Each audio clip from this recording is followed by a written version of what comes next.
नमस्कार, आप देख रहे हैं न्यूज फॉर नेशन और मैं स्वाति पांडे आपके साथ। इन दिनों बिहार में सम्राट चौधरी वर्सेस नीतीश कुमार हो गया है।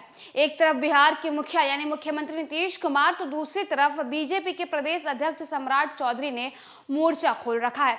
नीतीश कुमार लगातार सम्राट चौधरी और उनके पिता पर आक्रमण है, तो वहीं दूसरी तरफ सम्राट चौधरी नीतीश कुमार को छोड़ने का नाम नहीं ले रहे। आए दिन सम्राट चौधरी ये भी कह देते हैं कि नीतीश कुमार जो है मानसिक रूप से कमजोर हो गए हैं, उन्हें भूलने की बीमारी हो गई है, उन्हें जो है बॉलीवुड की फिल्म गजनी वाली बीमारी हो गई है, वो चीजों को भूलने लगे हैं। अब ऐसे में एक बार फिर से सम्राट चौधरी ने नीतीश कुमार पर हमला बोला है और उन्होंने ये खुलासा किया है कि आखिर नीतीश कुमार दोस्ती और दुश्मनी कैसे करते हैं, दोस्त कैसे बनाते हैं और दुश्मन कैसे बनाते हैं। बिहार के सीएम नीतीश कुमार इन दिनों बीजेपी नेताओं से दोस्ती का खुला इजहार करने को लेकर चर्चा में हैं। हालांकि मोतिहारी में महात्मा गांधी सेंट्रल यूनिवर्सिटी के मंच में उन्होंने जो कहा उस पर पटना में सफाई दी।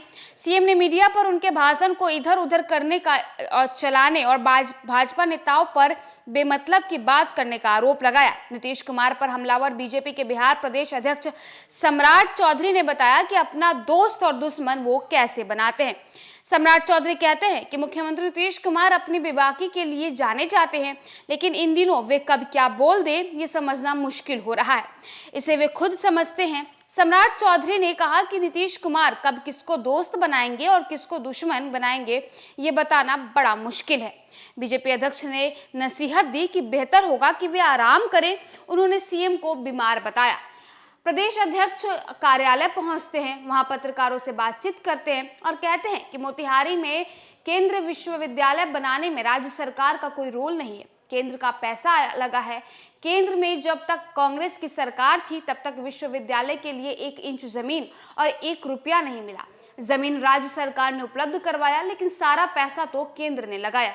उन्होंने कहा कि बिहार में केंद्र विश्वविद्यालय के तौर पर विक्रमशिला विश्वविद्यालय बनाने के लिए लगभग 600 करोड़ रुपए हुए हैं, लेकिन बिहार सरकार जमीन नहीं दे रही है। प्रदेश भाजपा अध्यक्ष ने कहा कि बिहार में एम्स के लिए जमीन नहीं मिल रही है, सड़क, विवि और एयरपोर्ट के लिए भी जमीन नहीं दी जा रही है, केवल राज करने के लिए जमीन है। जदयू से ट्यूशन लेने के सवाल पर उन्होंने कहा कि बुजुर्ग नेताओं से ट्यूशन लेने पर क्या परेशानी होगी।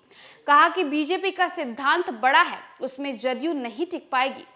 दरअसल 19 अक्टूबर को एमजी सेंट्रल यूनिवर्सिटी के दीक्षांत समारोह के दौरान राष्ट्रपति और बीजेपी नेता राधा मोहन सिंह की मौजूदगी पर कहा कि बीजेपी नेताओं ने उनकी दोस्ती तब तक बनी रहेगी जब तक वह जिंदा रहेंगे।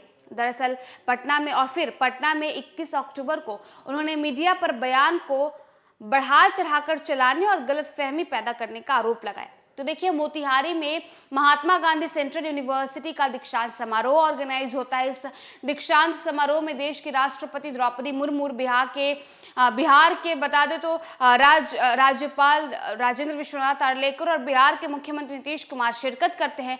भरे मन से बीजेपी नेताओं के साथ अपनी दोस्ती का इजहार नीतीश कुमार कर देते हैं। सुबह मोतिहारी में बीजेपी के नेताओं के साथ दोस्ती का इजहार करते हैं और देर शाम होते होते नीतीश कुमार एम्स में यानी पटना एम्स के दीक्षांत समारोह में अपने बयान बदल देते हैं और कहते हैं कि मीडिया जो है वो चीजों को बढ़ा चढ़ा कर पेश कर रही है, बढ़ा चढ़ा करके बोल रही है। इतना ही नहीं, दूसरे दिन यानी 21 अक्टूबर को जब उनसे सवाल पूछा जाता है कि क्या वाकई आप बीजेपी में शामिल हो जाएंगे और क्या वाकई आपकी जो दोस्ती है वो बीजेपी के नेताओं के साथ, तो ऐसे में नीतीश कुमार कहते हैं कि हम कहते कुछ हैं और आप बना कुछ और देते हैं। हमारे कामों को आप प्रस्तुत नहीं करते हैं, बल्कि हमारे दिए गए बयानों को आप बढ़ा चढ़ाकर लोगों के सामने पेश कर देते। तो देखिए, बिहार में मोतिहारी में दिए गए बयान को लेकर के, नीतीश कुमार के इस बयान को लेकर के खूब राजनीति गरमा रही है। एक तरफ बीजेपी का कुछ और कहना है तो वहीं दूसरी तरफ सत्ता पक्ष का कुछ और ही कहना है। फिलहाल इस खबर में बस इतना ही और वीडियोस अपडेट्स के लिए आप देखते रहे न्यूज फॉर नेशन।